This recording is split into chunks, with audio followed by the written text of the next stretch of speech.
ഈ കിടക്കുന്നത് ആരാണെന്ന് നിങ്ങളോട് ആരോടും പ്രത്യേകിച്ച് പറയേണ്ട കാര്യമില്ല. എന്നാലും ഞാനൊന്നുകൂടി പറയാണ്, ജസ്ന സലീം. ഈ കിടക്കുന്നത് എന്താണെന്ന് വെച്ചാൽ കൊയിലാണ്ടി സൂപ്പർ സ്പെഷ്യാലിറ്റി ഹോസ്പിറ്റലിൽ ഒരാൾ ചാകാൻ കിടന്നപ്പോ നാട്ടുകാർ മൊത്തം എന്തോന്നടേ എന്ത് മനസാക്ഷി പറ്റില്ലാത്ത മനസ്സത്ത് മനസാക്ഷി കുത്തില്ലാത്തവന്മാരുടെ നീയൊക്കെ മോശം മോശം മോശം. ഒരാൾ ചാകാൻ കിടക്കുമ്പോഴാണ് നീയൊക്കെ ചിരിക്കുന്നത്. മോശം, വളരെയധികം മോശം. ഇത്രയും പാടില്ല പാടില്ല പാടില്ല. നമ്മൾ പാടേ മറന്നൊന്നും ചെയ്തുകൂടാ. ഓക്കെ, അപ്പോൾ ഇത് വളരെ മോശമായിപ്പോയി. വിഷയം എന്താണെന്ന് വെച്ച് കഴിഞ്ഞാൽ ജസ്ന സലീം അവസാന വാക്കുകൾ മൊഴിയുകയാണ്. മിക്കവാറും ഡിം ആകുമെന്നാണ് ജസ്ന സലീം തന്നെ പറഞ്ഞുകൊണ്ടിരിക്കുന്നത്. ഇങ്ങനെ അവസാന കിടക്കലും വീഡിയോ എടുത്ത് നാട്ടുകാരെ കാണിച്ച ആ ശുഷ്കാന്തി ഏട്ടായി ആയിരിക്കും കൂടെ ഉള്ളത്. ഏട്ടായി ആയിരിക്കും വീഡിയോ എടുത്ത് അങ്ങോട്ട് പ്രദർശിപ്പിക്കുന്നത്. പറയുന്നതെന്ന് വെച്ച് കഴിഞ്ഞാൽ വേറെ ഒന്നുമില്ല, ഏതോ ഒരു ആശുപത്രിയിൽ നിന്ന് ഏതോ ഇഞ്ചക്ഷൻ മാറി കുത്തി വെച്ച് ഞാൻ എന്താ മൂഞ്ചി കിടക്കുകയാണ്. എടേ ചാകാൻ കിടക്കുമ്പോൾ വീഡിയോ എടുക്കാൻ കാണിച്ച മനസ്സ് ആരും കാണരുത്. ഇനി ആ വീഡിയോ എടുത്ത് ഇട്ടിട്ട് അപ്ലോഡ് ചെയ്തിട്ട് പിന്നെ അതിനുശേഷം എക്സ്പ്ലനേഷൻ ഇടാൻ കാണിച്ച അടുത്ത മനസ്സ്, അതും ആരും കാണാതെ പോകില്ലേ. ജസ്ന സലീം. ആരാണ് ജസ്ന സലീം? കണ്ണാ നീ തൂങ്കട എൻ കണ്ണാ നീ തൂങ്കട എന്ന് പറഞ്ഞുകൊണ്ട് കണ്ണന്റെ പേരും പറഞ്ഞ് നാട്ടുകാരെ പറ്റിച്ച ഒരു യുവ വനിതയാണ് നമ്മുടെ ജസ്ന സലീം. ഗുരുവായൂർ അമ്പല നടയിൽ പോയി പട്ടി ഷോ കാണിച്ച് കേസായി. ഇവളൊറ്റ ഒരുത്തി കാരണം അവിടെ ഫോട്ടോ എടുക്കാൻ പറ്റാത്ത നിയമം വന്നു. അങ്ങനെ പലവിധ വിപ്ലവങ്ങളും സൃഷ്ടിച്ച ഒരു വിപ്ലവ നായികയും കൂടിയാണ് നമ്മുടെ ജസ്ന സലീം. ജസ്ന സലീമിനെ പറ്റിയിട്ട് നിങ്ങൾക്കറിയാവുന്ന 2 വരിയിൽ കുറയാതെ ഒരു കവിത താഴേക്ക് എഴുതുക. പറ്റുമെങ്കിൽ ആ ഒരു പേര് വെച്ചിട്ട് തന്നെ എഴുതാൻ സാധിക്കുമെങ്കിൽ ഒന്ന് എഴുതിയേക്ക്. നല്ല കാര്യം, ഒരു കവിതയെങ്കിലും കാണാമല്ലോ. ഓക്കെ, അപ്പൊ എന്താണ് സംഭവം എന്ന് നമുക്ക് ജസ്റ്റ് ഒന്ന് വീഡിയോ കാണാം. ജസ്ന സലീം മരണത്തോട് മല്ലടിക്കുന്നു എന്ന ടൈറ്റിലാണ് ആ വീഡിയോ പുറത്തു വന്നിരിക്കുന്നത്. അതും ജസ്ന സലീമിന്റെ സ്വന്തം ചാനലിൽ കാണാം. ചാകാൻ കിടക്കുമ്പോഴും ഇതെന്തുവാ മാലയൊക്കെ ഇട്ട് കിടക്കുന്ന ലോക്കറ്റാടാ, മാലയൊക്കെ ഇട്ട് കിടക്കാൻ കാണിച്ച ആ മനസ്സ്, അതും ആരും കാണാതെ പോകരുത്. ഓക്കെ, ഇതെന്താ ഇങ്ങനെ ഈ കിടക്കുന്നത് ആരാണെന്ന് നിങ്ങളോട് ആരോടും പ്രത്യേകിച്ച് പറയേണ്ട കാര്യമില്ല. എന്നാലും ഞാൻ ഒന്നുകൂടി പറയാണ്, വേണ്ട ജസ്ന സലീം. നമുക്കറിയാം ഇത്രയും പബ്ലിസിറ്റി നേടിയിട്ടുള്ള ഒരു യുവ വനിത വേറെ ഉണ്ട്. മതം മതം മതം മതം മതം വിറ്റ് കാശാക്കുന്ന ടീമുകളെ കണ്ടിട്ടില്ലേ? ഇപ്പൊ കാണിച്ചു തരാം.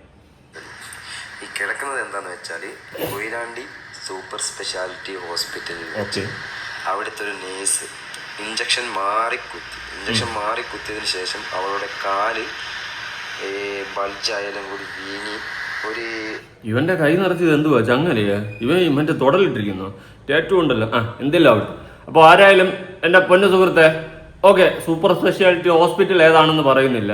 നിങ്ങൾ മരണത്തോട് മല്ലടിക്കുന്ന നിമിഷത്ത് ആ ഹോസ്പിറ്റലിൽ പറയാനുള്ള ശുഷ്കാന്തിയും കാണിക്കും. നമുക്ക് ഹോസ്പിറ്റലിനെതിരെ പ്രതികരിക്കണ്ടേ? ഇനി ആരോ ഹോസ്പിറ്റലിൽ പോകാതിരിക്കണ്ടേ? അതൊക്കെ പറയണ്ടേ സുഹൃത്തെ? ഇങ്ങനെയൊന്നും ഇരിക്കല്ലേ. ജസ്റ്റ് നീ പറയട്ടെ. എന്താ പറയാ, മന്ത് പിടിച്ച ആൾക്കാരുടെ കാല് പോലെയെല്ലാം കൂടി അങ്ങനെ ഗവൺമെന്റ് ഹോസ്പിറ്റലിൽ പോയപ്പോൾ അവിടുത്തെ അവർ പറഞ്ഞെന്താ വെച്ചാൽ മരിച്ചു പോകുന്നവരെ സാധ്യതയുണ്ട് എന്നാണ്.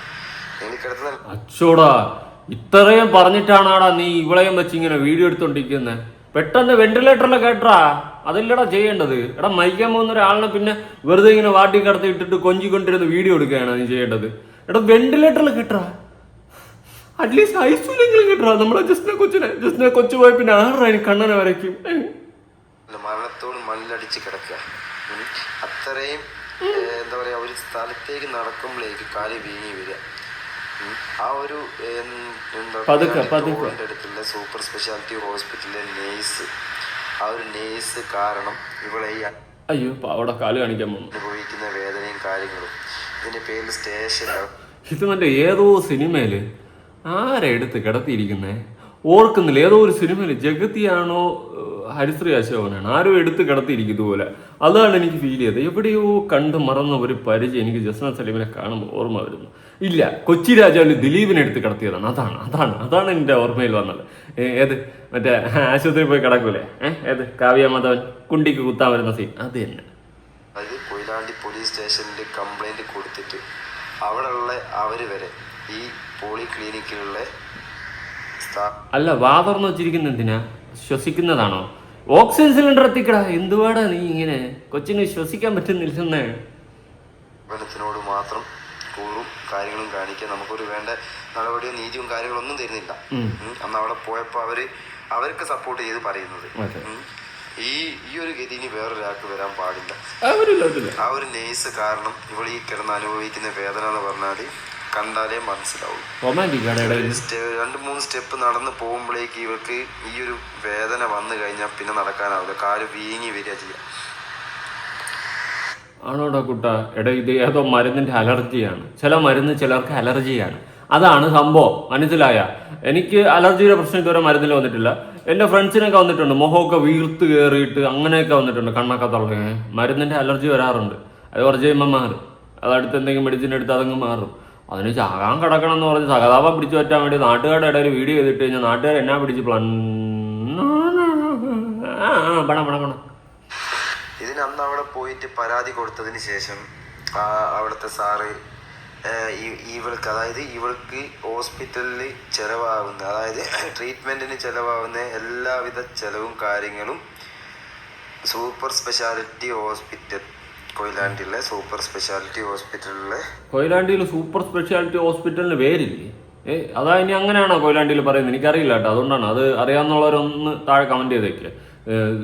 കൊയിലാണ്ടിയിൽ സൂപ്പർ സ്പെഷ്യാലിറ്റി ഹോസ്പിറ്റൽ എന്ന് മാത്രമേ പറയാറുള്ളൂ, അതോ ഹോസ്പിറ്റലിന് പേരുണ്ടോ? അവര് ചെലവഴിക്കണം എന്നാണ് പറഞ്ഞത്. അതിനുശേഷം അഗ്രിമെന്റും കാര്യങ്ങളൊക്കെ ചെയ്തിട്ടാണ് അവിടുന്ന് വിട്ടതും. അതിനുശേഷം അവരൊരു എൻക്വയറി നടത്താനോ അല്ലെ, എടാ അവള് കിടന്ന് വെപ്രാളപ്പെടുന്ന കണ്ടില്ലടാ നീ ഇങ്ങനെടാ നോയിക്കൊണ്ടിന്ന് കഥ വിട്ടോണ്ടിരിക്കണ. എടാ കേട്ടറാ വെന്റിലേറ്ററിൽ ഐസിയൂല് എന്തുവാടേ ഇതൊക്കെ? എങ്ങനെയുണ്ടെന്ന് അന്വേഷിക്കാനോ ഒരു കാര്യത്തിനും വന്നിട്ടില്ല. എണീറ്റാ? അതിനുവേണ്ടി ഒരു നടപടി ചാ കിടക്കണം പറഞ്ഞല്ലേ? എണീറ്റാ? ഇത്ര വെള്ളൂ പോണട്ടെ. എന്തെങ്കിലും പറ്റിയിട്ടുണ്ടോ അല്ലെങ്കിൽ ഇപ്പോഴും ആ വേദന ഉണ്ടോ എന്ന് പോലും അന്വേഷിച്ചിട്ടില്ല. ഇതിനു മുമ്പേ ആ ഒരു ഗൂഗിളിൽ സെർച്ച് ചെയ്ത് നോക്കിയാൽ അതിന്റെ റിവ്യൂ കേട്ടാൽ പല പല പ്രശ്നങ്ങളും കാര്യങ്ങളും ഉണ്ടാവിടെ. കൊലിസിന്റെ പരസ്യമായിരുന്ന ഓക്കെ, അത് പറയണ്ടേ? കാലിലും തെറ്റി കൊലിസൊക്കെ ഇട്ടിരിക്കണ്. അപ്പൊ ഇതാണ് അന്ന് അവിടുന്ന് കാല് ഇഞ്ചക്ഷൻ ചെയ്തതിന് ശേഷമുള്ള ആ ഒരു അവസ്ഥ. അല്ല അന്ന് പോയിട്ട് എന്തിനാ ഇഞ്ചക്ഷൻ എടുത്ത? അത് പറഞ്ഞില്ല. കാലിലാണ് ഇഞ്ചക്ഷൻ എടുത്തത്. സൈഡ് എഫക്റ്റാ, മരുന്ന് അലർജിയാണ്. നമുക്ക് ഞാൻ സർജറിക്ക് കയറിയിട്ടുള്ളതുകൊണ്ട് എനിക്കറിയാം. എന്തെങ്കിലും മരുന്ന് ആദ്യം വന്നവർ ചെറിയ രീതിയിൽ തൊലിപ്പുറത്തടിക്കും, എന്നിട്ട് കുറച്ച് കഴിഞ്ഞ് ചോദിക്കും ചൊറിച്ചിലുണ്ടോ, എന്തെങ്കിലും അലർജി ഫീൽ ചെയ്യുന്നുണ്ടോ, അലർജി ഉണ്ടോ, ഇങ്ങനെയൊക്കെ ചോദിക്കാറുണ്ട്. അപ്പം ഞാൻ പറയും എനിക്ക് അലർജി പ്രശ്നമൊന്നും ഇല്ല. എങ്കിലും അവർ തൊലിപ്പുറത്ത് ഡോസ് അടിച്ചിട്ട് 5 മിനിറ്റ് കഴിഞ്ഞ് വരും. കാരണം എന്തെങ്കിലും ഇൻഫെക്ഷനോ എന്തെങ്കിലും ചൊറിച്ചിലോ കാര്യങ്ങളോ ഉണ്ടെങ്കിൽ അത് പ്രയോഗിക്കാതിരിക്കാൻ വേണ്ടിയിട്ടാണ് അത് ചെയ്യാറുണ്ട് സാധാരണ. അത് സ്വാഭാവികമാണ്. ചിലവർക്ക് അലർജി കാണും. ഇതേതോ മരുന്നടിച്ചതിന്, അത് എന്തിനാണ് മരുന്ന് അടിച്ചതെന്ന് പോലും പറയുന്നില്ല. ഓക്കെ, അങ്ങനെ അടിച്ചിട്ടുണ്ടെങ്കിൽ എന്ത് അസുഖത്തിനാണ് അടിച്ചത്, അത് അടിച്ചതിന് അലർജി കാണും. ഈ പറഞ്ഞ പോലെ അവർ ചിലപ്പോൾ ചോദിച്ചാണ് അലർജി ഉണ്ടോ ഇല്ല എന്ന് ചോദിക്കുമ്പോൾ ഇവളില്ലെന്നാട്ടോ പറഞ്ഞാണ് അവരടിച്ചിട്ട് പോയിക്കുകയാണ്. എന്നാ മച്ചിയുടെ മാവങ്കല, ഇതായിരിക്കും സംഭവം. നിങ്ങൾ തന്നെ കണ്ടാ അറിയാം ആ ഒരു കാലിലെ വീക്കും കാര്യങ്ങളൊക്കെ. അപ്പം അത്രത്തോളം ആ ഒരു നേഴ്സിനോട് ചെയ്യരുത് ഇതാക്കരുത് എന്നൊക്കെ പറഞ്ഞ് ആ ഒരു കാര്യം ചെയ്ത് കാലിങ്ങനെ ആക്കി വെച്ച് ആ നേഴ്സിനോടൊക്കെ എന്തെന്നാ പറയേണ്ടത്? ഞാനിപ്പോൾ ഈ വീഡിയോ വന്ന് നിങ്ങൾക്ക് ഈ കാല് കാണിച്ചു തരാനോ അല്ലെങ്കിൽ ഈ കാലിങ്ങനെ കണ്ടിട്ട് സന്തോഷിക്കാനോ സങ്കടപ്പെടാനോ ഒന്നുമല്ല. നാളെ ഈ ഒരു കാരണം കൊണ്ട് അല്ലെങ്കിൽ ഇവള് മരണപ്പെട്ടു പോയാൽ അതിന് അതും സമ്മതിച്ചടാ നിന്നെ. ഒരു പേഷ്യന്റിനെ ഇരുത്തിക്കൊണ്ട് ആ പേഷ്യന്റ് നാളെ മരണപ്പെട്ടു പോയാൽ എന്ന് പറയാൻ നീ കാണിച്ച മനസ്സ്, അത് അംഗീകരിച്ചേ പറ്റത്തുള്ളൂ. എങ്ങനെയാടാ സാധിച്ചടാ കുട്ടാ നിനക്ക്? ഒരാളുടെ വീഡിയോ എടുത്തിട്ട് അതിന് വോയിസ് ഓവർ കൊടുത്തതായിരിക്കാം മേ ബി, എന്നാലും അയാൾ മരണപ്പെട്ടു പോയാൽ എന്ത് വർത്തമാനമാണ്? ആർക്കെങ്കിലും സാധിക്കുമോ? എടാ നമ്മുടെ വീട്ടിലുള്ള ഒരാളെ നമ്മൾ അഡ്മിറ്റ് ചെയ്ത് കുറച്ച് സീരിയസ് ആയിരിക്കും, ചിലപ്പം മരിക്കാനുള്ള ചാൻസും കാണും. എന്ന് വെച്ചിട്ട് നമ്മൾ ചിലപ്പോൾ മരണപ്പെട്ടു പോയാലോ ചിലപ്പോൾ മരിച്ചാലോ എന്നൊക്കെ പറഞ്ഞ് നമ്മൾ പറയുമോ? അവസ്ഥ. പൂർണ്ണ ഉത്തരവാദിത്വം കൊയിലാണ്ടി സൂപ്പർ സ്പെഷ്യാലിറ്റി പോളിക്ലിനിക്, അതായത് കൊയിലാണ്ടി ടോളിനടുത്തുള്ള സൂപ്പർ സ്പെഷ്യാലിറ്റി ഹോസ്പിറ്റലിലെ ജീവനക്കാരും അവിടുത്തെ ഓണറും. കാരണം അവർ കാരണം തന്നെ കാലിലെ കോലതലകൾ ഒരു തരം മന്ദ പിടിച്ച ആളെ പോലെ ഇപ്പൊ കാലെല്ലാം കൂടി. അങ്ങനെ ഹോസ്പിറ്റലിലെ പേരൊക്കെ കാണിച്ചിട്ടുണ്ട്, എല്ലാവരും ചൂണ്ടി കാണിച്ചിട്ടുണ്ട്, തൊട്ട് കാണിച്ചിട്ടുണ്ട്. ഇന്ന ഹോസ്പിറ്റലിലാണെന്നാണ് ഈ പ്രശ്നം ഉണ്ടായെന്ന് പറഞ്ഞിട്ടുണ്ട്. ഇത് മിക്കവാറും മേ ബി മരുന്നിൻ്റെ അലർജി ആയിരിക്കാം എന്നല്ല, ആണ് അതിൻ്റെ ഇത് തന്നെയാണ്, അതിൽ വേറെ മാറ്റമൊന്നുമില്ല. ഇങ്ങനെ ഒരു ഇതൊന്നും വെച്ചിട്ട് മരണപ്പെട്ടു പോകുമെന്നൊന്നും പറയേണ്ട കാര്യമൊന്നുമില്ല, എനിക്ക് തോന്നുന്നില്ല. ഇനി എങ്ങനെ ഇഞ്ചക്ഷൻ എടുത്ത് സൈഡ് എഫക്റ്റ് കാരണം മരണപ്പെട്ടു പോയ ആരെങ്കിലും ഉണ്ടെങ്കിൽ താഴെ ഒന്ന് കമൻറ്റ് ചെയ്യട്ടെ. ഞാനല്ലാണ്ട് ഇനിയിപ്പോൾ എന്ത് പറയാനാ? ഇത് എൻ്റെ ഫ്രണ്ട്സിന് ഇങ്ങനെ വന്നിട്ടുണ്ടോ, മുഖമൊക്കെ നീരടിച്ച് കയറിയിട്ടുണ്ട്, ഇങ്ങനെ വീർത്ത് ഒരുമാതിരി എന്ത് പറയുക തേനീച്ച പൊട്ടിയതുപോലെയൊക്കെ ഇരുന്നിട്ടുണ്ട്. അങ്ങനത്തെ അവസ്ഥയൊക്കെ വന്നിട്ടുണ്ട്. അത് അടുത്ത് ട്രീറ്റ് ചെയ്ത് അത് മാറും. പിന്നെ ആ ഹോസ്പിറ്റലിനെതിരെ പ്രതികരിക്കുക, കേസ് കൊടുക്കുക, ആ ഹോസ്പിറ്റലിൽ നിന്ന് ഇങ്ങനെ ഒരു വിഷയം ഉണ്ടായെന്ന് പറഞ്ഞ് നിങ്ങൾ അങ്ങോട്ട് ഇറങ്ങി തിരിക്കുക. ഇത് സത്യം പറഞ്ഞാൽ എൻ്റെ ഊഹം ശരിയാണെന്നെങ്കിൽ എന്നല്ല, ഇതാണ് എൻ്റെ ശരി. അലർജി ഉണ്ടായതാണ്. ചിലവർക്ക് ചില മരുന്ന് അലർജി ഉണ്ടാവും. അതിന് പോയിട്ട് എങ്ങനെയാടാ മരണപ്പെട്ടു പോയാൽ എന്നൊക്കെ നിനക്ക് പറയാൻ തോന്നി? നിന്റെ പെണ്ണല്ലേ, ആരായാലും. എന്നാലും നിനക്ക് എങ്ങനെയാണ് ഈ വോയിസ് ഓവർ കൊടുക്കാൻ തോന്നി? സഹതാപം പിടിച്ചു പറ്റാൻ വേണ്ടിയിട്ടല്ലേ? സൂപ്പർ. ഈ ഒരു ഗതി ഇനി ഒരാൾക്കും പോരാത്തതിന് അത് ചോദിക്കാൻ പോയ എന്നാ ഒരു ഉളുപ്പ് പോലും ഇല്ലാണ്ട് അവിടുത്തെ ആ നേഴ്സ് വകവെച്ചിക്കില്ല. എന്നിട്ട് അവര് പോയി കൊടുത്ത് ഞാൻ പോയി താക്കി എന്നുള്ള രീതിയിലൊക്കെ അവർ പോയി കൊടുത്തിട്ട് പോലീസുകാർ വരെ അവർക്ക് സപ്പോർട്ട് ചെയ്ത് നിൽക്കുക. ഇതെന്തെങ്കിലും ബൈ ചാൻസ് ഇതിൽ എന്തെങ്കിലും സംഭവിച്ചു കഴിഞ്ഞാൽ ഇവരെന്തായിരിക്കും ഇനി ചെയ്യാം? അപ്പൊ ഇങ്ങനത്തെ ഒരു സ്ഥാപനം നമുക്കിനി വേണ്ട എന്ന് തന്നെ വെക്കണം. ഇങ്ങനത്തെ ഒരു സ്ഥാപനം വേണ്ടല്ലോ. വേണ്ട, ഇതിനെതിരെ പ്രതികരിക്കണം. ഇതിനെതിരെ പ്രതികരിച്ച് ഇത് പൂട്ടിക്കെട്ടണം. നീ കട്ടയ്ക്ക് നിൽക്കണം കേട്ടാ കുട്ടാ. എന്തായാലും ഞാൻ ആലോചിച്ച് ഓക്കെ, അവരുടെ ഇത് പറഞ്ഞു. പക്ഷെ മരണപ്പെട്ടു പോയാൽ മരിക്കാൻ വരെ ചാൻസ്, ഇങ്ങനെയൊക്കെ ആർക്കെങ്കിലും പറയാൻ പറ്റൂടെ? നമ്മുടെ ഒരു വീട്ടിലെ ഒരാളിനെ പറ്റിയിട്ട് എനിക്കറിയത്തില്ല, എനിക്ക് പറയാൻ പറ്റത്തില്ല. ഓക്കെ, ഇനി അങ്ങനെ അറിയില്ല. ജസ്ന സലീമും ഇവനും അല്ലേ, പറയാനും പറ്റൂല. പുതിയ വിപ്ലവം ഉണ്ടാക്കി റീച്ചിന് വേണ്ടി വരുന്നതാണെന്നും അറിയില്ല. എന്തായാലും ഇതിന്റെ താഴത്തെ കമന്റ് ബോക്സാണ് എന്നെ ചിന്തിപ്പിച്ച് കളഞ്ഞത്. മരണപ്പെട്ട അങ്ങോട്ട് പെട്ടെന്ന് മരണപ്പെടാൻ. മരണത്തിന്റെ വക്കിലും മരണേട്ടൻ മാത്രമേ ഉള്ളൂ, സലീം വന്നില്ല. സൂപ്പറായി. അതൊന്നും എനിക്കറിയത്തില്ല. സൂപ്പറായി ചത്ത് കിടന്നാലും ചവഞ്ഞ് കിടക്കുന്ന കേസ്. പെട്ടെന്ന് മരിക്കാൻ ഞാൻ പ്രാർത്ഥിക്കാം. നല്ല അഭിനയം. ഇങ്ങനെ അഭിനയിച്ചിട്ട് എത്ര ക്യാഷ് കിട്ടുന്നുണ്ട് അരണയ്ക്ക്? നേഴ്സല്ല, അള്ളാഹു മേലെയുണ്ട്. ഒരു നെറ്റിച്ചുട്ടിയും അരപ്പട്ടയും കൂടി ആവാമായിരുന്നു. അഭിനയത്തിന് ഒരു ഓസ്കാർ. മരണത്തോട് മല്ലടിച്ച് നിൽക്കുന്ന ആളെയൊക്കെ നമ്മുടെ നാട്ടിൽ വെന്റിലേറ്ററിലാണ് കിടത്താറ്. കറക്റ്റ്, ഞാൻ കിടന്നിട്ടുള്ളതുകൊണ്ടാ പറഞ്ഞത്. തമിഴ്നാട്ടിലെ ബസ് പോലെയുണ്ട്. മരണത്തോട് മല്ലടിച്ച് കിടക്കുമ്പോൾ കാണാൻ കാലും ഒന്നും കാണിക്കല്ലേ ചങ്ങായി, നട്ടം വരുന്നു. സർവശക്തനായ പടച്ചോന്റെ മുൻപിൽ നീ കാണിച്ചു കൂട്ടുന്ന തെമ്മാടിത്തനത്തിന് തുടങ്ങിയിട്ടേ ഉള്ളൂ. കാത്തിരുന്ന് കാണാം. കിടത്തം നല്ല അടിപൊളി. സലീം വന്നില്ലേ? മരണത്തോടും മല്ലടിക്കുമ്പോഴും ഇത് എത്ര മല്ലടി കഴിഞ്ഞു. RIP കരുണേട്ടന്റെ കണ്ണ ചാച്ചി. മരണത്തോട് മല്ലടിച്ച് കിടക്കുമ്പോഴും മേക്കപ്പ് ഇട്ട് സ്വർണ്ണമാല കാണിച്ച് കിടക്കുന്ന മനസ്സാരും കാണാതെ പോകരുത്. അതെ, ജസ്ന സലീം സ്വർണ്ണമാലയൊക്കെ ഇട്ടാണ് മരണത്തോട് മല്ലടിച്ച് കിടക്കുന്നത്. അതാണ് ഏറ്റവും കൂടുതൽ എന്നെ ചിന്തിപ്പിച്ച് കളഞ്ഞൊരു കാര്യം. കണ്ട ആ മാല കണ്ട, അന്തസ് ഒന്നും പറയുന്നില്ല. മാലയിൽ വേറെ പെൺഡ്രൈവ് ഉദ്ദേശിക്കണം, എന്തോ അറിയാൻ പാടില്ല. അതൊരു കലക്ക് സംഭവം തന്നെയാണ്. ആ ഒരു സെറ്റപ്പിൽ കിടപ്പുണ്ട്. എന്തായാലും കൊള്ളാം. ഇതിനുശേഷം ഒരു എക്സ്പ്ലനേഷൻ മരണാനന്തര ചടങ്ങ് ഇപ്പോഴാണെന്ന് ചോദിക്കുന്നവർക്കായി ഇട്ടിട്ടുണ്ട് കേട്ടോ. നിന്നോട് ശത്രുത വെച്ച് പുലർത്തുന്ന എന്തിനാണെന്ന് ചോദിച്ചു കഴിഞ്ഞാൽ നീ കാണിക്കുന്ന കോപ്രായങ്ങൾക്ക് മേലിലാണ് ശത്രുത വെച്ച് പുലർത്തുന്നത്. അല്ലാതെ നിന്റെ അടുത്ത് ശത്രുത പുലർത്താൻ നീ ആര്? നീ നമ്മുടെ വീട്ടിൽ വന്നിട്ട് എന്ത് വല്ല കഞ്ഞി ചട്ടിയിലൊന്ന് മീനടിച്ചു പറ്റി ഇല്ലല്ലോ. അതുകൊണ്ട് അതൊന്നുമില്ല.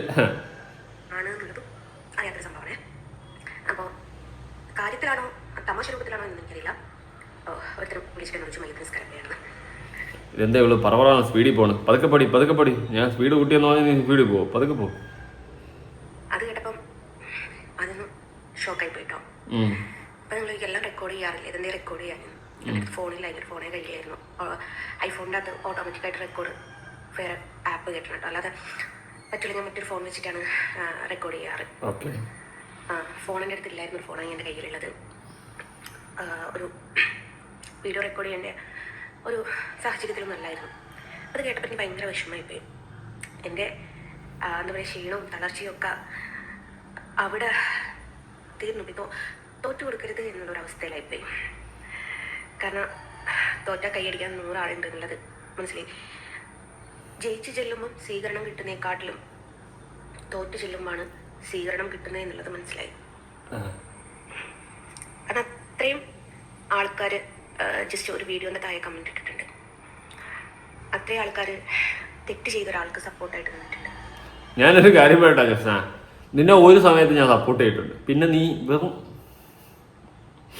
മനസ്സിലാക്കിയപ്പോൾ വിമർശിച്ചു. ആൾക്കാർക്ക് നിന്നെ ഇഷ്ടമല്ല. അതെന്തുകൊണ്ടാണെന്ന് ചോദിച്ചു കഴിഞ്ഞാൽ നിന്റെ സകലമാനം ഉടായപ്പോൾ നാട്ടുകാർ തൂക്കി. ഇപ്പോഴും നിന്റെ വിഷയം ഒന്നും എനിക്കറിയത്തില്ല. ഞാനെന്നാ ഗുരുവായൂർ അമ്പലത്തിന്റെ കേസോട് കൂടിയാണ് നിന്നെ ജഡ്ജ് ചെയ്തത്. നീ എന്തിനാണ് കണ്ണാന്ന് പറഞ്ഞുകൊണ്ട് ഇറങ്ങിയെന്ന് വളരെയധികം വ്യക്തമായിട്ട് മനസ്സിലായി.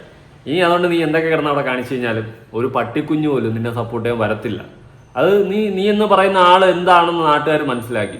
നമ്മൾ ഈ പലരെയും കുറിച്ചിട്ട് എക്സ്പോസ് ആയതിനു ശേഷം ആദ്യം നന്മ മരങ്ങളായിട്ട് നിന്ന് പിന്നെ എക്സ്പോസ് ആയതിനു ശേഷം പിന്നെ മനുഷ്യന്മാർക്ക് ഇവരൊരു വിലയും കാണത്തില്ല. ഒരു ചത്ത് കിടന്നാൽ പോലും അവർ ചിരിക്കത്തേ ഉള്ളൂ. ആ ലെവലിലോട്ട് ജനങ്ങൾ ഒരാളെ വെറുത്തു കഴിഞ്ഞാൽ പിന്നെ അംഗീകരിക്കത്തില്ല. പിന്നെ നീ എന്തൊക്കെ കാട്ടിക്കൂട്ടിയാലും അതാണ് അവസ്ഥ.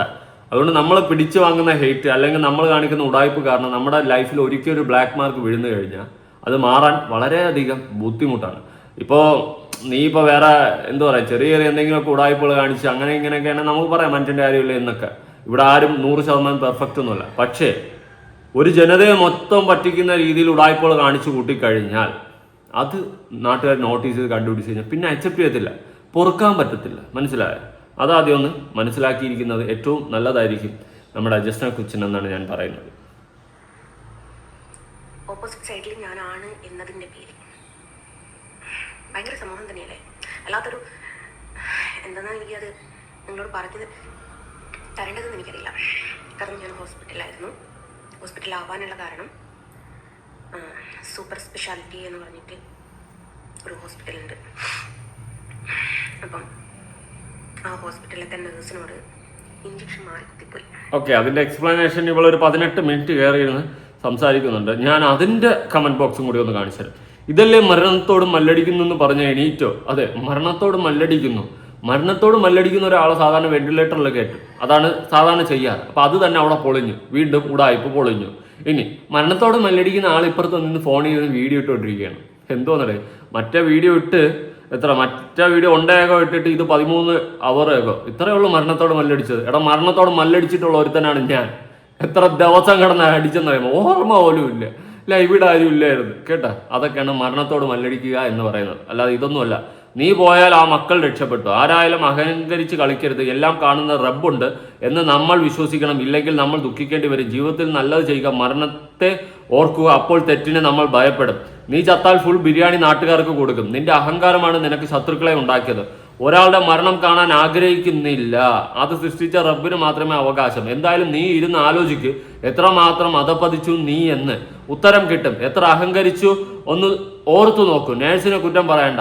സ്വയം ആലോചിച്ച് തെറ്റുപറ്റിയതെന്ന് തോന്നുന്നതാണെങ്കിൽ പശ്ചാത്തപിച്ച് മടങ്ങിയ നിനക്ക് നല്ലത്. എല്ലാം കാണുന്ന റബ്ബ് ശിക്ഷ തരാൻ തുടങ്ങിയ പടപ്പുകളെ കൊണ്ട് താങ്ങാൻ പറ്റില്ല. കണ്ണനോട് പ്രാർത്ഥിക്കുക, എല്ലാം ശരിയാവും, മാറിക്കോളും, വിഷമിക്കണ്ട. ചികിത്സ എന്തൊരു സംസാരം, ചികിത്സ അതൊക്കെ നിനക്ക് തുടങ്ങിക്കഴിഞ്ഞു മോളെ. നീ അനുഭവിക്കാൻ പോകുന്നേ ഉള്ളൂ. റബ്ബ് വലിയവനാണ്.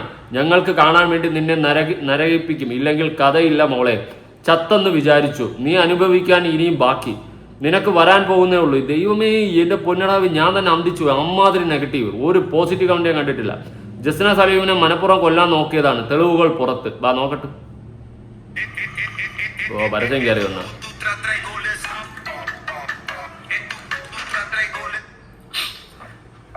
Hi hello. അപ്പോൾ ഞാൻ ഇന്ന് നമ്മൾ രാവിലെ കഴിഞ്ഞ ദിവസം ചെയ്ത വീഡിയോ കമന്റ്സ് ഞാൻ വായിച്ചു കഴിഞ്ഞപ്പോൾ എനിക്ക് തോന്നുന്നു ഒരു ആൾക്കാരൊക്കെ നെഗറ്റീവ് പറഞ്ഞത്. 2 ദിവസം കഴിഞ്ഞിട്ട് പോയാൽ പോരായിരുന്നു. പിന്നെ നീ അവള് എന്താ പറയുക, സൂര്യനാട് കിടക്കുന്ന സമയത്ത് തന്നെ വണ്ടി പോകണമെന്നൊക്കെ. വേണ്ട, കൂടുതലൊന്നും പറയാൻ കേൾക്കട്ടെ. എന്നെ കിടന്ന് മെഴുകുന്നു. ഓക്കെ, ഇത്രയേ ഉള്ളൂ. വേറെ കൂടുതൽ എനിക്കൊന്നും പറയാനില്ല. എന്തായാലും ജസ്ന സലീം, നീ എന്താണോ നീ ഈ സമൂഹത്തിലോട്ട് കാട്ടിക്കൂട്ടിയത്, എന്തൊക്കെയാണ് നീ നാട്ടുകാരെ പറ്റിച്ചത്, അതിനെല്ലാം നിനക്ക് തിരിച്ചടി കിട്ടുന്നു. അതിനപ്പുറം നിന്റെ ലൈഫിൽ ഒന്നും ഇല്ല എന്നാണ് ഞാൻ മനസ്സിലാക്കുന്നത്. സീരിയസ്ലി, നീ കാണിച്ചു കൂട്ടിയതിനൊക്കെ നിനക്ക് തിരിച്ചടി കിട്ടുന്നു. അല്ലാണ്ട് നീ ഒരു തേങ്ങയും ഇല്ല, ഒന്നുമല്ല. വെറും ജസ്ന സലീം മൂഞ്ചി എന്നേ ഞാൻ പറയത്തുള്ളൂ. നാട്ടുകാരുടെ വെറുപ്പ് പിടിച്ച് പറ്റാനും കണക്കിന് നീ അമ്മാതിരി ചെയ്തുകളാണ് കാട്ടിക്കൂട്ടിയിട്ടുള്ളത്. ഓക്കെ, എനിക്ക് കൂടുതലൊന്നും പറയാനില്ല. ഞാൻ കൂടുതലൊന്നും പറഞ്ഞിട്ട് കാര്യമില്ല. നീ എന്താണെന്ന് നാട്ടുകാർ അറിഞ്ഞു. അതിനെ തുടർന്ന് നാട്ടുകാർ വലിച്ചു കയറി പൊങ്കാലയിടുന്നു. അല്ലാണ്ട് വേറെ പരിപാടിയൊന്നുമില്ല. ഇനി നീ കിടന്ന് മെഴുകിയിട്ട് കാര്യമൊന്നുമില്ല. കണ്ണാന്നൊക്കെ വിളിച്ച് അവിടെ ഇരിക്കാമെന്നല്ലാണ്ട് നാട്ടുകാർ മനസ്സിലാക്കി നീ എന്താണെന്ന് എക്സ്പോസ്ഡ് ആണ് ഓൾറെഡി. അതുകൊണ്ട് നീ എന്തൊക്കെ കാണിച്ചാലും നിനക്കിനിയിപ്പോൾ നാളെ എന്തെങ്കിലും സംഭവിച്ചാൽ കൂടി നാട്ടുകാർ ചിരിക്കത്തേ ഉള്ളൂ. അത്രേ ഉള്ളൂ. ഒരാളുടെ മരണം മുന്നിൽ കാണുമ്പോൾ അല്ലെങ്കിൽ ഒരാൾ മരിക്കാൻ പോകുന്നു എന്ന് പറയുമ്പോൾ സാധാരണ സഹതാപമാണ് തോന്നാറ്. പക്ഷെ അതുപോലും നിന്റെ കമന്റ് ബോക്സ് ഇല്ലെങ്കിൽ നീ അത്രയ്ക്ക് വെറുപ്പ് വാങ്ങി കൂട്ടിയിട്ടുണ്ട് ജനങ്ങളുടെ എന്നാണ് ഞാൻ മനസ്സിലാക്കുന്നത്. ഓക്കെ, എനിക്ക് കൂടുതലൊന്നും പറയാനില്ല. നീയായിട്ട് കുഴിച്ച കുഴി തന്നെ നീ ഇരുന്ന് മണ്ണ് വാരി ഇട്ടോണ്ടിരിക്കുകയാണ്. എന്തായാലും കണ്ണാന്ന് വിളിച്ചുകൊണ്ട് ഇനിയെങ്കിലും ഇറങ്ങാതിരിക്കും. എനിക്കതേ പറയാനുള്ളൂ. ഓക്കെ, നിങ്ങളുടെ അഭിപ്രായങ്ങളും കാര്യങ്ങളും ഉറപ്പായിട്ട് താഴെ കമന്റ് പുതിയൊരു വീഡിയോ ഇട്ടാണ്.